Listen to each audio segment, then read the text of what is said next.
Namaste. Welcome to the Chicago CKB Satsang. Today's program will focus on Ma Saraswati, the goddess of learning, the goddess of wisdom, the muse goddess. There will be two parts to the program. The first will be Saraswati Vandana, which will be sung by Kavita Arudra, followed by Dr. Vanamala Parthasarathi, who will explain the ways in which Saraswati is worshipped in India, the significance of Saraswati in our religion, temples dedicated to Ma Saraswati, followed by Sharada Bhujangam. The two artists are known to us. They have performed previously for Chicago Kalibari. Dr. Vanamala Parthasarathi was the Deputy Director of the Anantacharya Interlogical Institute in Bombay. She's multifaceted.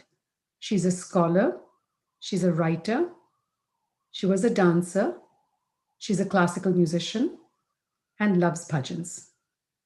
A notable contribution is her monograph titled Garuda, Past and Present, a bird's eye view of South Indian traditions. We look forward to hearing Vanamala Parthasarathi talk to us about Saraswati worship. Kavita ji has been singing since the age of 4. She started a Hindustani vocal training under her mother, Srimati Malati, who was a Sangeet Visharad. Since then, she's been learning from several gurus and presently under the able guidance of Surmani Dr. Pandit Mukund Kshirsagar of Jodhpur. He belongs to the Gwalior and the Mewati Gharanas. Kavita ji is a versatile performer in Hindustani vocal. She has written and composed a devotional album, Samarpan. She believes that music is the divine language towards evolving our consciousness towards the higher self. Looking forward to it. Over to you, Kavita ji. Namaskar. Thank you, Ranjani. I will begin with a small shloka, which was it's an ancient shloka written by Agastya, and it will be followed by a song on Saraswati. This will be my first part, and the second part, both of it is small pieces. The second one is on Sharada. So I begin with Saraswati shloka.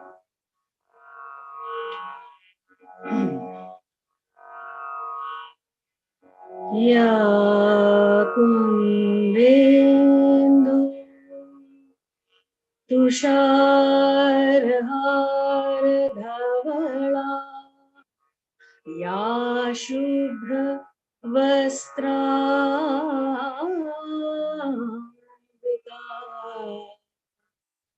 Ya Veena Varadanda Manditakara Ya Shweta Padmasana Ya Brahmachyuta Shankara Prabhuti Devyai Sada Vandita Samam Padu Saraswati Bhagavati Nishesh Jadyapaha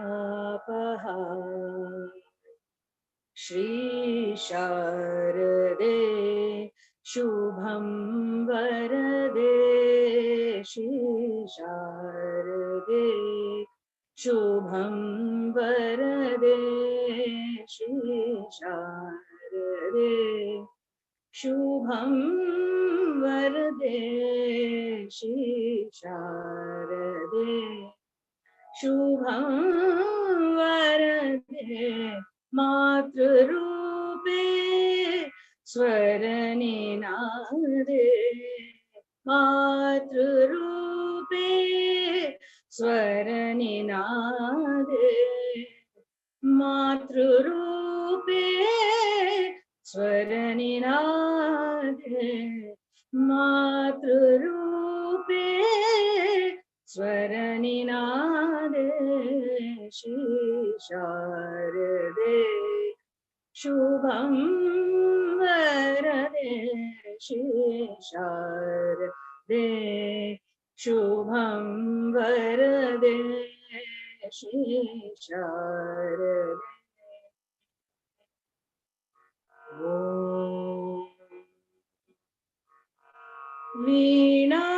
वीणावादिनी पुस्तकधारिणी वीणावादिनी पुस्तकधारिणी वीणावादिनी पुस्तकधारिणी वीणावादिनी पुस्तकधारिणी Hansavahini ज्ञानदायिनी Hansavahini ज्ञानदायिनी Hansavahini ज्ञानदायिनी Amb विमलमतिदे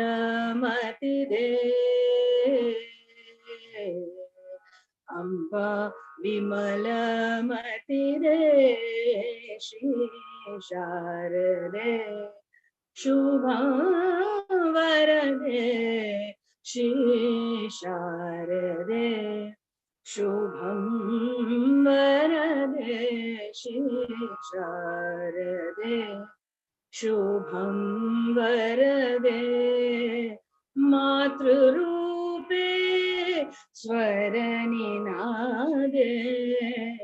मातृरूपे स्वरनिनादे Shri Sharde Shri Sharde Shri Sharde Om Sharde Jai Sharde वाग्विलासिनी Sharde Sharde Jai Sharde वाग्विलासिनी Sharde Sharde Jai Sharde विद्यादायिनी Sharde Sharde Jai Sharde विद्यादायिनी Sharde Sharde Jai Sharde वेदमाता Sharde Sharde Jai Sharde वेदमाता Sharde वेदमाता Sharde वेदमाता Sharde वेदमाता Sharde वेदमाता Sharde.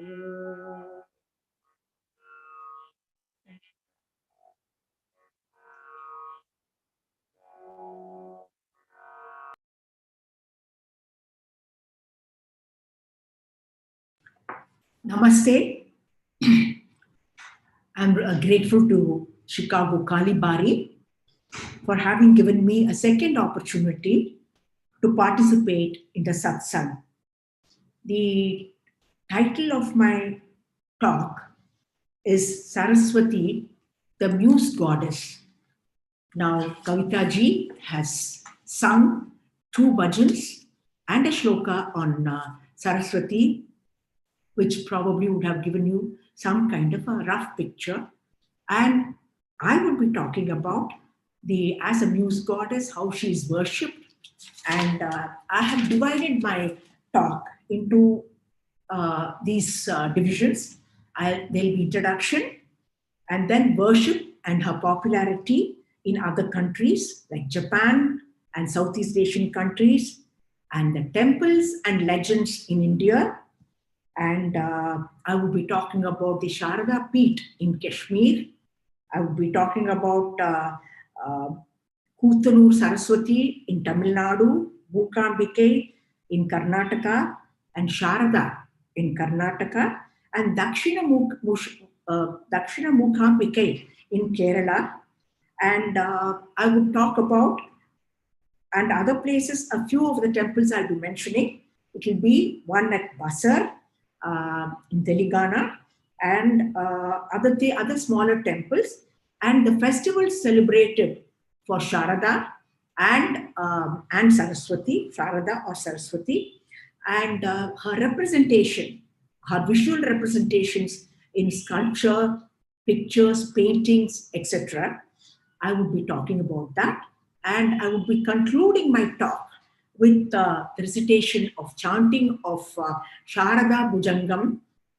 It is the Sharada Bhujangam, and it has been composed by Adi Shankara. So I will be reciting and chanting that.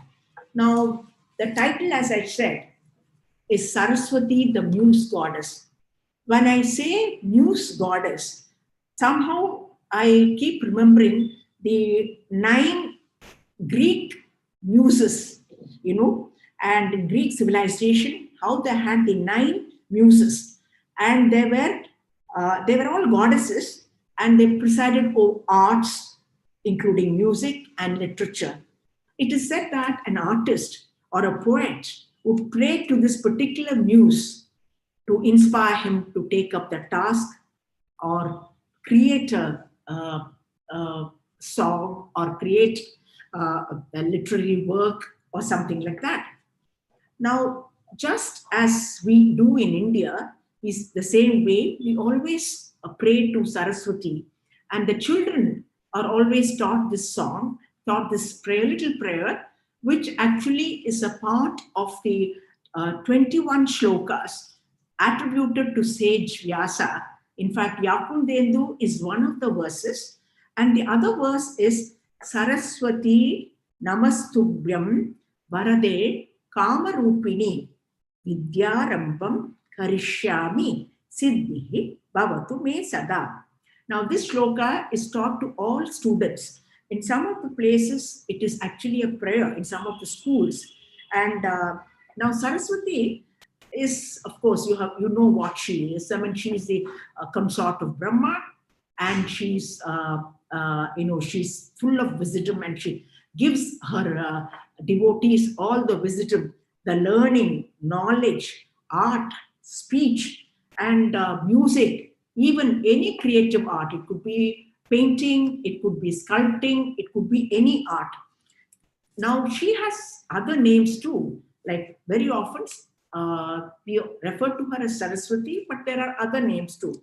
Some of the names are Savitri, Brahmi, Vani, Gayatri, Vagdevi, Bharati, Kalavati. She's identified how she shown. Now I think I have a little thing put up there behind my back, and there is Sharada and Saraswati, and there is a picture of Saraswati you will see. And interestingly, the painting about is white lotus. Now Saraswati is always associated with white, and she's white in color, and she's the embodiment of purity and pure consciousness.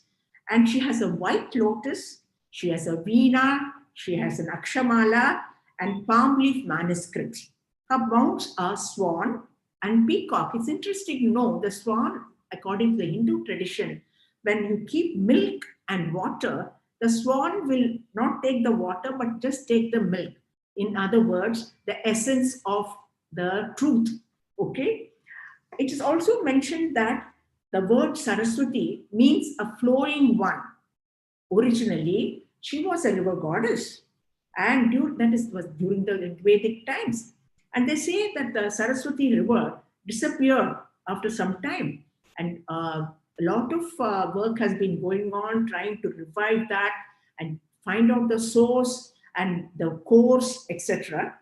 During the Puranic period, she became the consort of Brahma, the creator of the Trinity in the Hindu traditions. She is one of the three Devis, the others being Lakshmi and Parvati. The river used to flow in the western part of India, they say, and dried up. And as I told you, scholars are working on it. The government is working on it to find out, retrace the course or recover the river. So while I visited, it's interesting, while I visited Badrikashram, my husband and I had gone to Badrikashram, and I was quite keen to do a little bit of trek and find out, because I had heard about the Saraswati River. So I was very keen to go there. And so the guide who took us, we trekked for some distance along with a guide, and he showed us a roaring, fearful river not very far away from Vyasa's cave, where the cave in which Vyasa wrote his Mahabharata and Ganesha was writing earnestly. The river was really fierce. I mean, I can't tell you how fierce it was. Now, they say that the Saraswati River goes down and comes up, but I wouldn't know whether it's the same Saraswati, but I was told so. Now, this is as far as the river is concerned, and she was a river goddess to begin with. In Mahabharata, Saraswati is called the mother of Vedas. And also in one of the Brahmanas, Taittiriya Brahmana, she's known as the mother of eloquent speech and melodious music. And also she is described as a celestial creative symphony and appeared at the time of creation of the universe by Brahma. Now, who is she? And she's supposed to have been created by Brahma and was born from his mouth. She was a Manasa Putri. And as the avatara of knowledge, actually she was the avatar of knowledge. In another ancient text also, as I mentioned, she's described as follows: may the goddess of speech, that is, enable us to attain all possible eloquence. She who wears on her locks a young moon, who shines with exquisite luster, who sits reclined on a white lotus, and from the crimson cusp of whose hands pour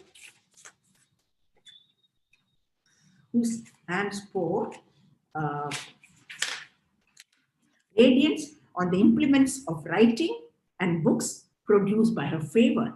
This is from a text called Sharada Tiraka, and it was written sometime during the 8th century. And she's a very prominent goddess in Buddhism. And she's the consort of Manjushri, and she's a revered goddess. She's also known in the Jain tradition, she's also known to spread that she's also Tirthankar's sermon. And her picture is always found in Jain Bandars, the libraries. And I'll be talking about the Tara later on.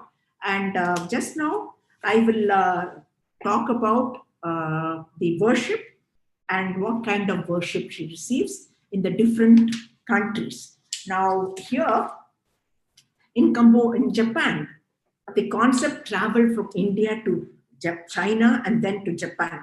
She appears here as a Benzeiten. I don't know whether I'm pronouncing it rightly because it's a Japanese language and I'm trying to pronounce it in English.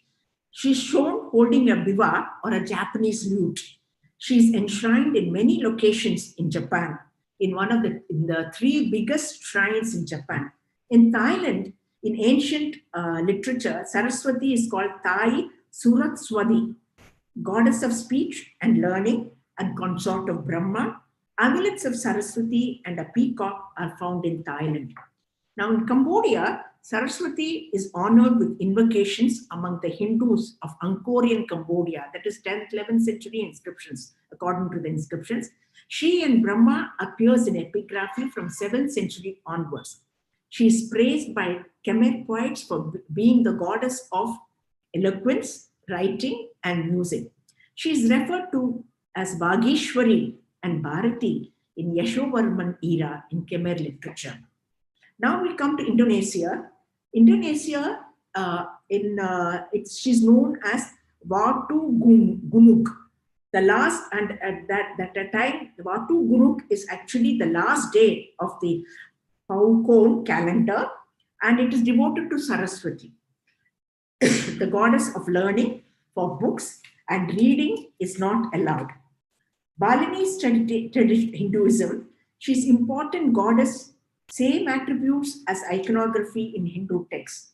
She is the goddess of learning, creative arts, wisdom, etc. In Bali celebration, there is this on Saraswati Day, very popular in Indonesia, and people offer flowers in temples and sacred books. The next day is what they call Banyu Pinaruhu, day of cleansing. The Hindus of Bali go to the sea or river, offer prayers to Saraswati. They prepare a feast and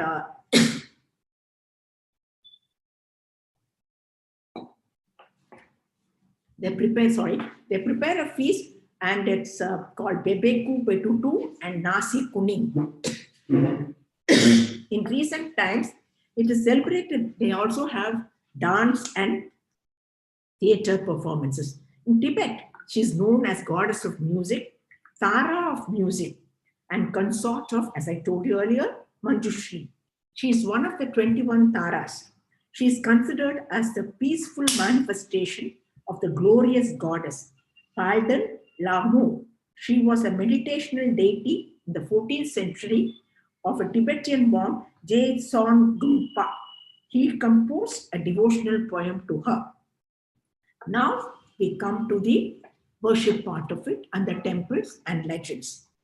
Now, in actually one of the most ancient temples for Sharada is to be found in Kashmir, about 10 kilometers from line of control. And this is supposed to be the ancient shrine.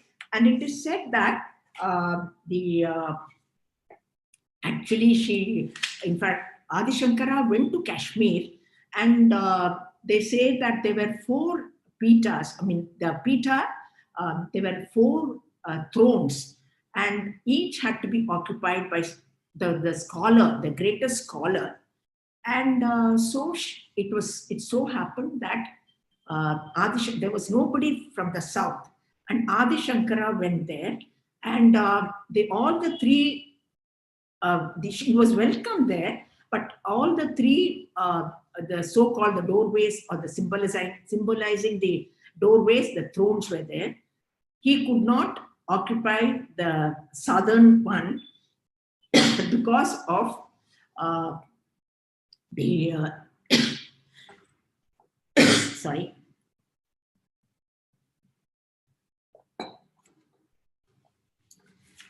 It is because of the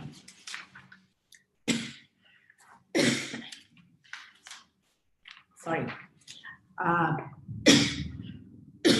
Sorry.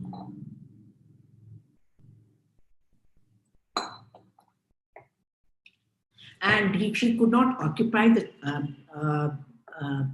thing because there were other people from other faiths who were trying to come and debate with him, and they wanted to see. And finally, he won over all the debates, and then he was about to ascend he held the hand of one of his very close disciples and was trying to ascend the throne. And at that time, there was a voice from above, and she said, yes, you can ascend the throne. And he ascended the throne, which means the Sharada Pita. Now there was a shrine also. They say that there was a shrine, but it's not in worship now anymore. Now coming to the legendary origins of Sharada temple in Kashmir.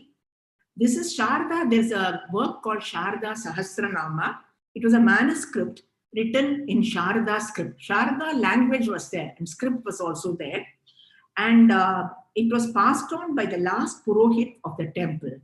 According to it, Rishi Shandilya was performing yagna in this Sharada area where the locals and priests were involved.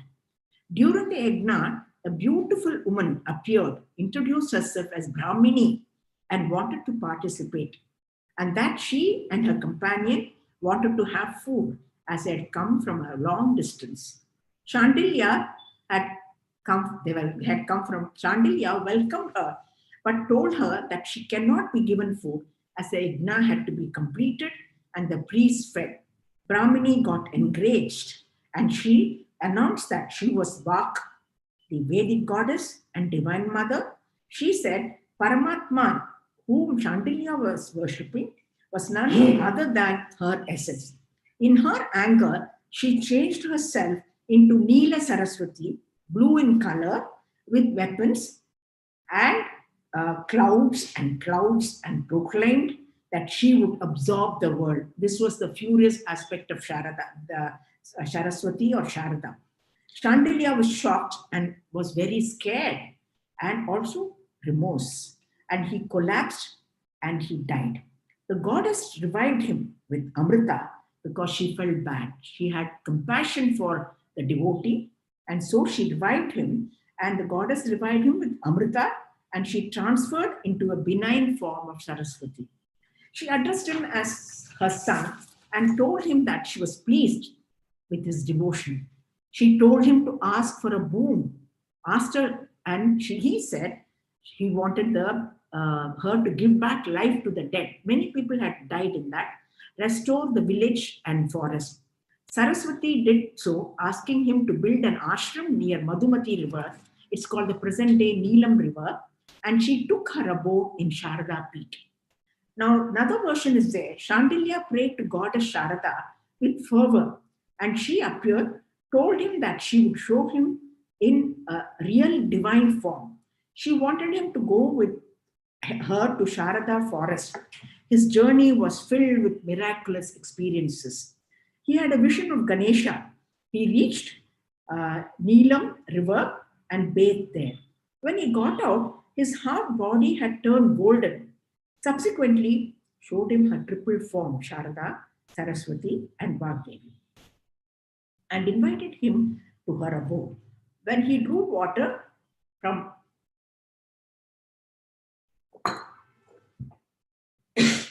when he drew water for his ritual from Mahasindu river,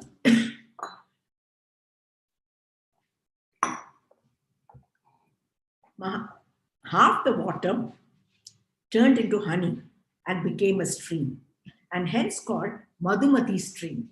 That there is a third version. There was a fight between good and evil, saved the knowledge in mythical container and hid it in a hole on the ground and created a structure and became Sharada Peeth. Then the local versions are there. Two sisters were there, Sharada and Narada. They ruled the world. The two mentioned mountains overlooking the valley are also called Sharadi and Nandi. Narada saw from her abode that Sharada had died and the giants were fleeing from her body. Furious, she asked them to construct a tomb for her, and that became Sharada Peeth. Another one legend is there. There was once a giant who loved a princess. So he wanted a palace to be built for her, and he began work. At the time of morning azan, he is supposed to have completed. Unfortunately, the roof was incomplete, and so the Sharada Peeth is without a roof. Reference to Sharada Peeth is there, Neelamata Purana, 6th to 8th century, and the Kashmiri poet Bilhana, and he's by the Kashmiri poet Bilhana. Bilhana also, 11th century, he mentions, but he had described Sharada. He says, quote, resembles a swan carrying as her diadem glittering gold washed from the sand of the Madhumati stream, which is bent on rivaling Ganga, spreading luster by her fame as a diadem and rivaling the Ganges river, spreading her luster by her fame, brilliant like crystal. She makes even Mount Himalaya, the preceptor of Gauri, raise higher his head, referring to the peaks in pride of her residence there. Kalana, belonging to the 12th century, author of Rajatarangini, talks about Sharada. So these are all the references about the Kashmiri old ancient temple which existed. And as I mentioned, it's about 10 kilometers from the line of control. Now I come to Kutanur Saraswati temple, and Kutanur Saraswati temple is actually, in fact, not many temples are there in the south for Saraswati. To begin with, she, as a main deity, what I mean to say, this temple, now this Kutanur Saraswati has the, I have Saraswati as the main deity. It is only her shrine, and it indicates it is actually, it's a very small village called Kutanur in Tiruvarur district of Tamil Nadu. She is also known as Maha Saraswati. Praises to the goddess have been sung by the great Tamil poets like Ottakuthar and Kambar. And Kambar has written a work called Saraswati Andadi. I'm talking about the glory of this temple. One of the legends says when it was discovered the Saraswati goddess was residing here, the lost river Saraswati came here, and it's supposed to have joined the Ganga, and now it is known as Arashilaru. And the water from this is taken for the Abhisheka of Apat Sahayeshwara. This is the god there. This river, Shiva temple is there. This river is also known as I told you, Arishilaru. And it is supposed to be a place where, in older days, they used to do what they call the ancestors' offerings. They used to do. Then now the river is almost dry, except during the rains. The Sala is also known as Jnana Pita and Dakshina Triveni Sangamam. While in other temples in this place, the gods are with their respective consorts, such as Shiva with the consort Durga, Mahavishnu with Mahalakshmi. Saraswati is enshrined in an independent temple. Now, what is the Sala Purana? Why did she come as just herself and without Brahma? Very interesting story is there. Long back in Satyaloka, there was a little argument between Brahma, the consort, and Saraswati.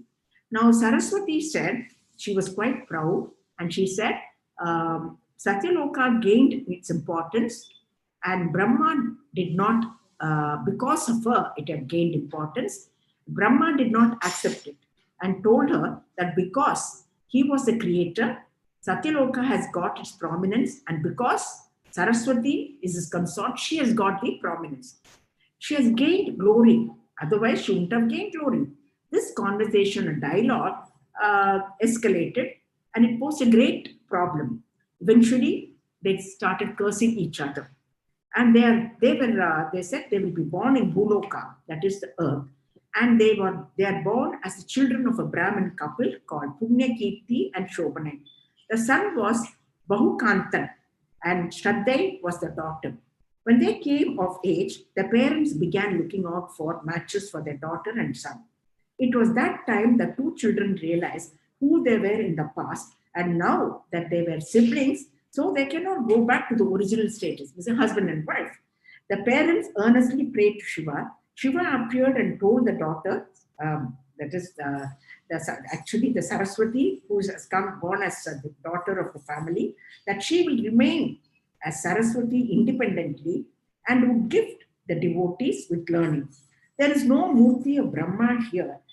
And I'll be talking about the festivals later. According to one source, this place was given as a gift to court poet Ottakuthar by Rajaraja Cholan II. And the village acquired the name because of the poet's position. And he's supposed to have built the temple.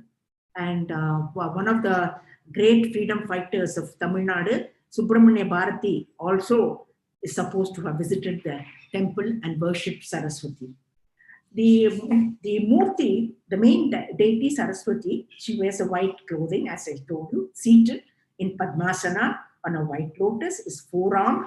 The lower right hand is Chin Mudra, that is a teaching mudra, and a book on the left hand. And the two hands above hold, right hand holds Aksharamala, that's a rosary, and left Amrita Kalasha, pot of nectar, and Jatamudi with third eye. Another legend is Goddess Saraswati is supposed to have appeared before Ottakoothar on the banks of Harisol near what is now known as a Kuthanur, and he received the boon of knowledge. And the festivals will come to that later. Now, Sharda Peetam of Sringeri. This is very interesting. Sringeri Sharda Peetam is one of the four main Peetams established by Adi Shankara to propagate Advaita philosophy. The other four places being Dwaraka, Puri, Badri, and Jyotish Peetam. Sringeri is situated on the banks of Tungabhadra and it's in Karnataka. And among the four main disciples, Sureshwaracharya was appointed as the first Shankaracharya of the Shankara Peeta.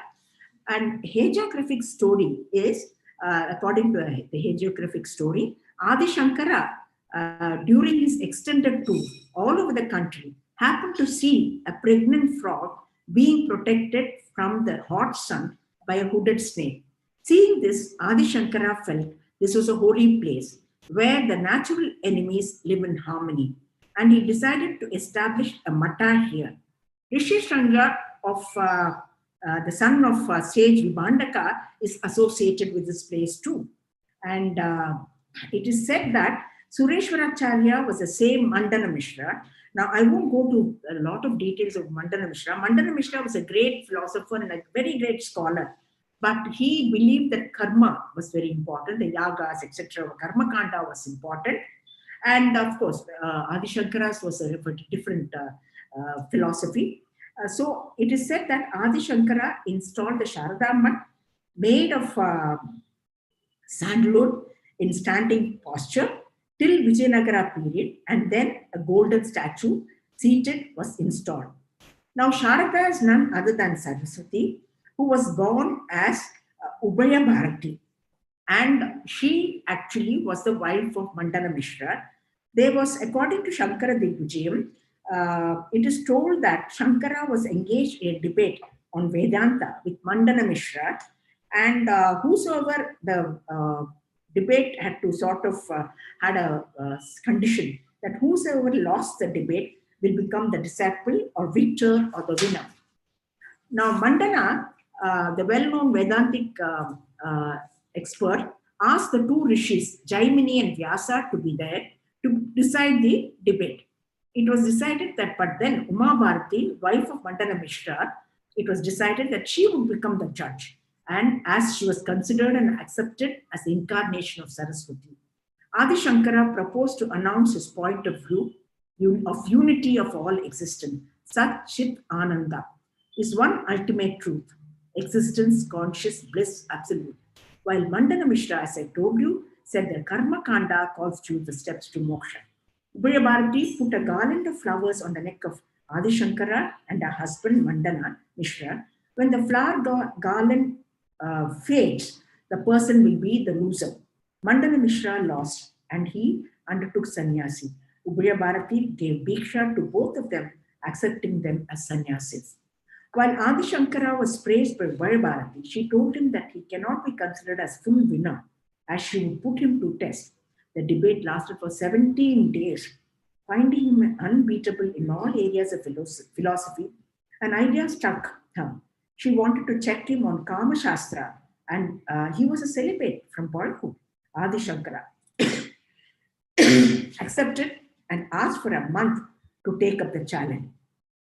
Adi Shankara and his disciples, experts in yogic powers, flew and found a dead body, the king of Amaruka.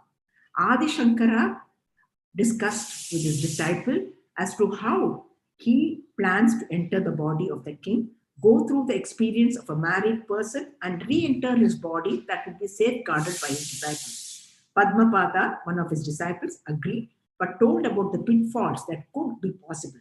Shankara won over the argument and his Atma entered the body of the king.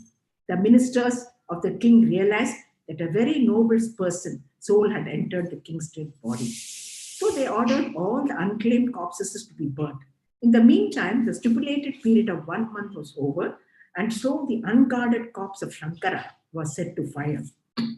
At this juncture, Shankara recited a hymn on Lakshmi Narasimha. It is called Karavalambasta Stotra, and the flames were put off. Shankara emerged from the cave. He returned to Mandana and Ubaya Bharati, and they welcomed her and honored him, welcomed him and honored him. At this point, Ubaya Bharati proclaimed that it is understood Adi Shankara was none other than Sadashiva. She declared that she would go back to her heavenly abode and sought the permission of Shankara. He told her that he was aware that she was an incarnation of Saraswati. She is of the nature of pure consciousness. And that he would establish temples for her in Rishya and other places of worship. He requested her that she should manifest herself in all these places and grant boons to devotees. She agreed to it and disappeared. Mukambike. Now, this is another interesting story, and I came across while I was, studying about the, Sharada temple in Shringeri. As an adjunct to this is Kollur Mukambike temple. As per the Sara Purana of the temple, Mukambike once appeared before Adi Shankara and asked him to build a temple for her. The condition was that she would follow Shankara and he would not look back till he reached the destination. Shankara kept hearing the sound of anklets till he went to Kollur, and that is where the Mukambika shrine is there. And he turned back whether Devi is following, and she asked him to install her there itself. According to a legend, the goddess here is the incarnation of Saraswati, and of course, the Aksharabhyasam, Vidyarambam, everything is performed in this temple. Now there is Jnana Saraswati temple at Basara, at Telangana. And in Telangana, story goes Vyasa sat in meditation on the banks of Godavari while writing Brahmanda Purana. Though the goddess appeared, he could not see her. He prepared mounds of sand that turned into goddess, idols of Lakshmi, Saraswati, and Kali. The people started worshipping, calling her Jnana Saraswati. One more temple of Vidya Saraswati is in Warangal. The temple was outcome of the efforts of a scholar called Yashovardhan. It is said that the temple is 400 years old, and later on the temple was built, and the kings did a lot for the temple. Then now we come to Dakshina Mukambike temple. It is in Kerala, and the interesting features of the temple is the Sanctum Sanctorum is in the midst of a lotus pool. Legend goes like that. Tampuran, ruler of Paravur, was a great devotee of goddess Mukambika. He used to visit Kollur and pay homage to the goddess. Later on, due to old age, he was not able to visit, and he was very sad. The goddess appeared in his dream and ordered him to build a temple close to the palace so that he could offer worship on a daily basis. So he followed the instructions, and the Dhyana Shlokam, Eluthi Tiruthi, write the word Harishri, or rice grains. That is, whenever there is Vidyarambam, this is what is done in this place. And the tongues, or the sand with the golden, either on rice grains or sand, or with the golden, the tongues are dipped in this thing, and then honey and a golden ring, and it is applied on the tongues of the children. Apart from Navaratri, 10-day annual festival is also celebrated in the month of Makaram. That is the same time as the Vasanta Panchami, about which I'll be talking. Music festivals, etc. are main features. Now, Panachi Kadu Saraswati also has another story. The same temple, Paru. It is actually it's about 11 kilometers from Kottayam. The same place is 11 kilometers from Kottayam. And you see the Vishnu temple, and then we can also see the Saraswati temple, as I had already described. And the water is dripping and flowing on the idol. There is no traditional sanctum sanctorium as such. A rectangular pool is there. In this pond, lush green plants like creeper cover the original idol of Saraswati. Near it, there is an alternate image which is offered puja. Leaves of the creeper are considered to be Saraswati leaves. The water required for puja are taken from this pond. There is also a Yakshi temple and also a Brahma Rakshasu, other deities too.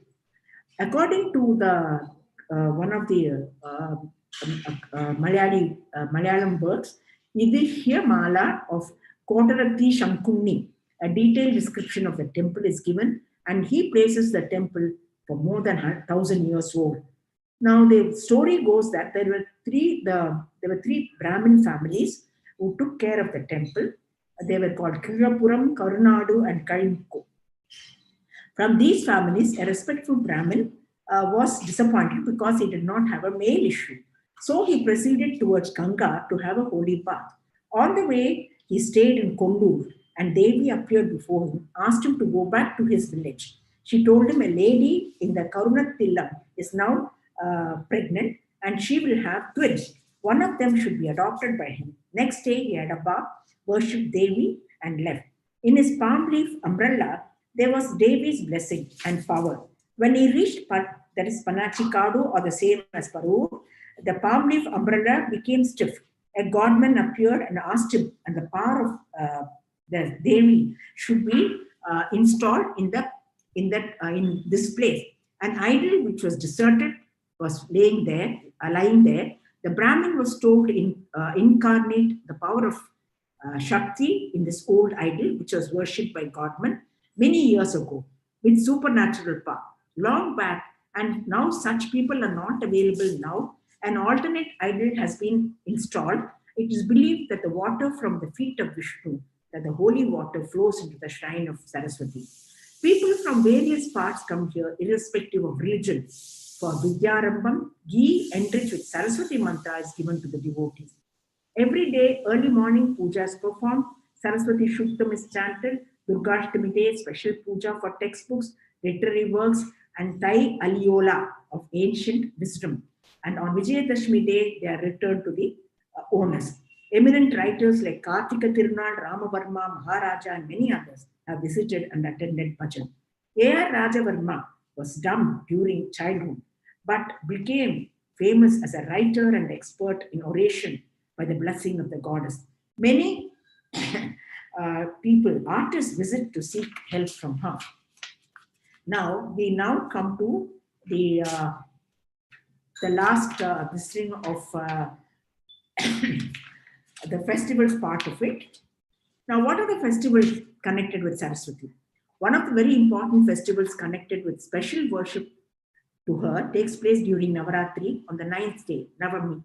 It is also known as Ayudha Puja. She is worshipped along with the instruments, tools of artists, books, and musical instruments. Books are also kept.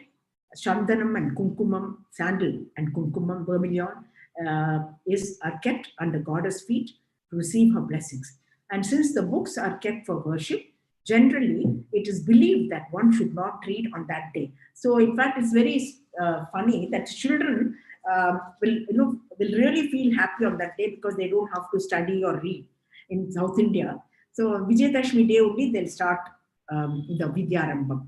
The next day, Vijayadashmi Day, the books are taken and a prayer is offered, recited, as been mentioned already. We have mentioned Saraswati Namastupyam Varade Kamarupini Vidyarambam Karishyami Siddhit Bhavatu Me Sada.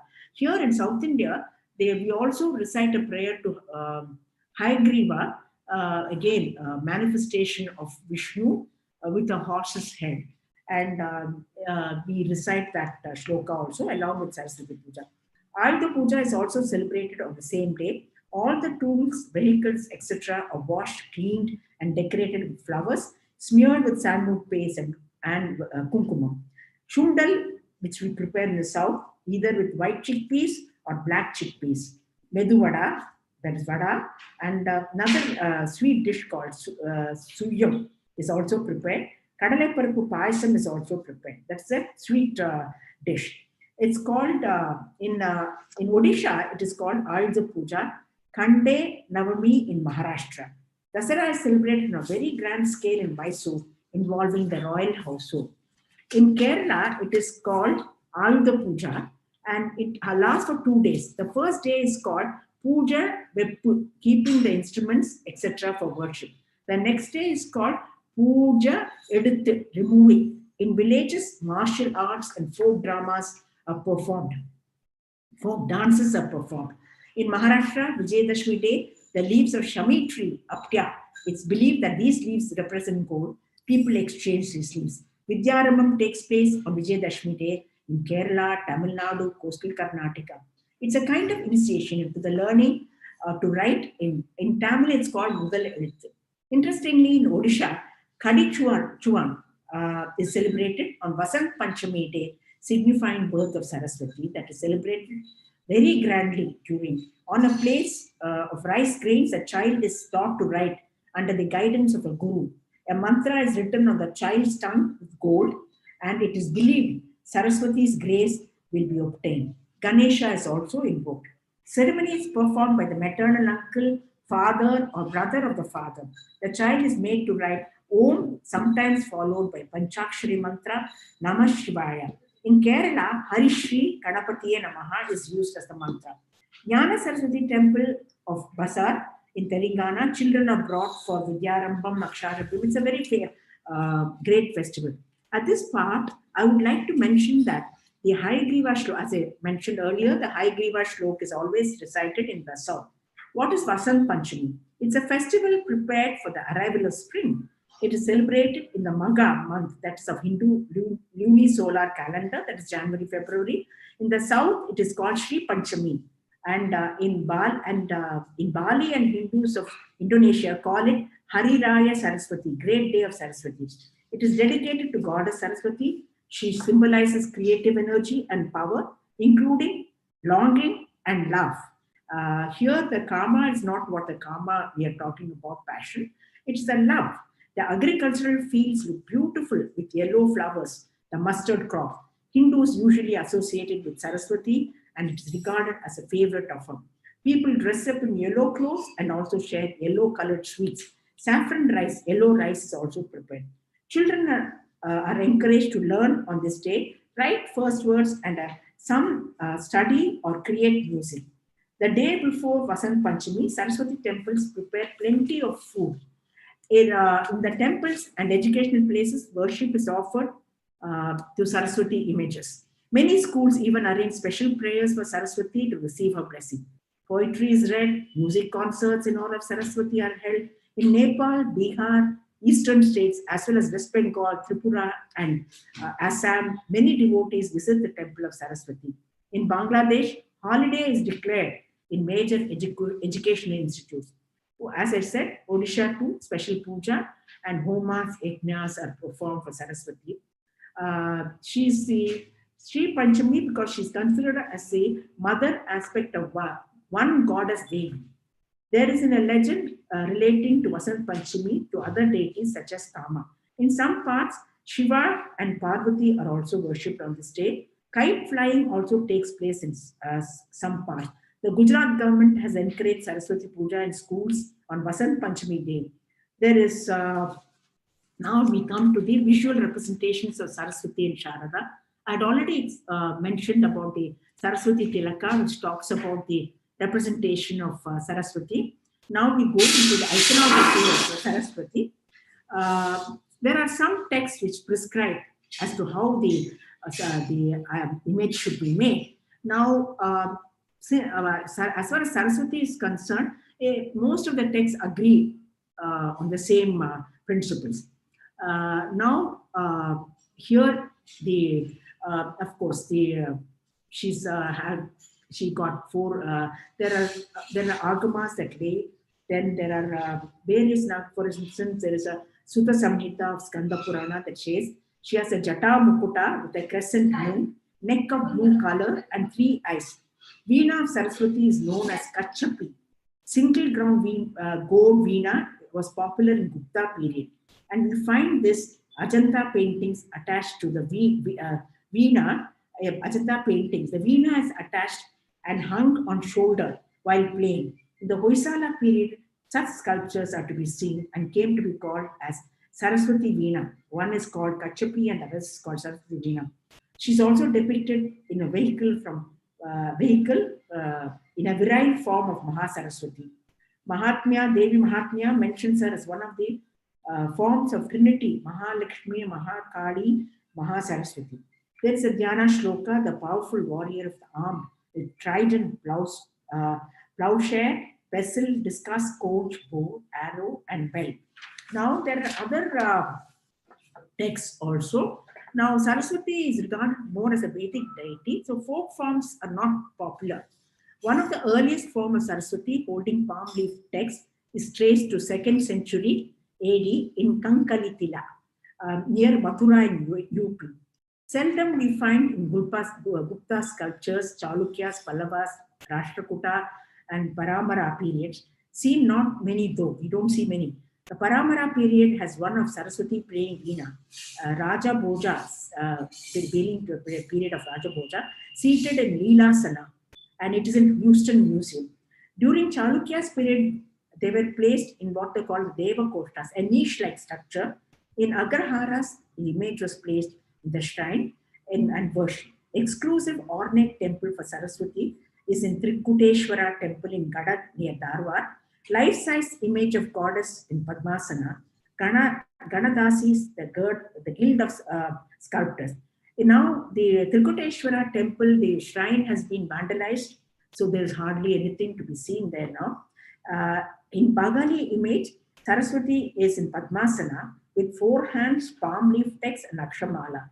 During Hoysala period, we have Saraswati sculpture, seated or dancing postures. This was something which was very interesting to me. Dancing Saraswati as a veena, but in a posture prescribed as to how they dance Natya Shastra. Now there are Chola temples like Brihadishwara temple and Gangekonda Cholapuram. Saraswati is seen in niches, seated as a full-bloomed lotus. And she's got Yajna Pavita and 4 hands, Akshamala, picture, palm leaf text, and Chin Mudra. Now this dancing Saraswati, it is in Halebeedu temple. Saraswati is shown under a tree performing Natya. Vahana Swan stands by, holding Chakra, Shankha, Rudraksha beads, and what appears to be maize or lotus, but we do not know. And she dances to the accompaniments of music. The Hoysalashvara temple, and it's the largest complex in Halebeedu. Now, Saraswati, as I told you, there is a text called Amshu Veda Agama. Seating, she's supposed to be seating, a posture, sitting posture with 4 hands. In one right hand, she holds Aksharamala and the Vyakhyana Mudra. With others, she wears with others. She wears Yajnapavita, indicating a position in the Vedic pantheon, with hair in the form of a Jatamukuta, decorated with jewels, especially with earrings studded with rubies. In Purva Karanagama prescribed pearl earrings. And the Vishnu Dharmottava, goddess, okay, is in standing position also. And anyway, today I wish to thank again Ranjini for introducing me, and of course the Kali Barry for giving me an opportunity. I was keen to recite the chant, the Sharda Bhujangam, but I ran out of time because I wanted to give a proper version of almost, I would say, complete picture of Saraswati, though it's a bird's eye view of Saraswati. And thank you very much. I wish to tell you that I really enjoyed giving this talk. Thank you so much. Bye.